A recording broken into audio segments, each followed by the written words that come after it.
ஒரே வீட்டை 12 லேக்லயும் கட்டலாம், 16 லேக்லயும் கட்டலாம். சேம் பிளான் டிஃப்ரெண்ட் கான்ட்ராக்டர் கிட்ட நீங்க கொடுக்கும்போது ஒருத்தர் 12 லேக்னும் இன்னொருத்தர் 16 லேக்னும் கோட் பண்ணுவாங்க.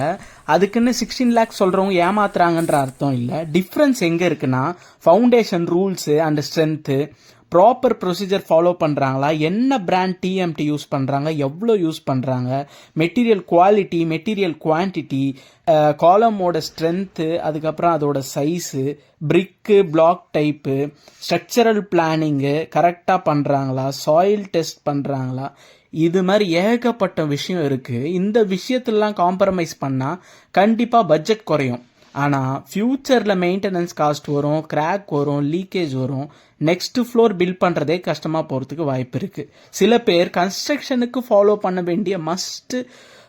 பண்ண வேண்டிய ரூல்ஸை ஸ்கிப் பண்ணிவிட்டு ரேட்டை கம்மியாக காட்டுறாங்க. இந்த இம்பார்ட்டன்ட் கன்ஸ்ட்ரக்ஷன் ரூல்ஸ்லாம் என்னன்னு நான் ஒரு பிடிஎஃப் ரெடி பண்ணியிருக்கேன். என்ன ஃபாலோ பண்ணிவிட்டு ஜஸ்ட் ரூல்ஸ்ன்னு கமெண்ட் பண்ணுங்கள், நான் உங்களுக்கு சென்ட் பண்ணுறேன்.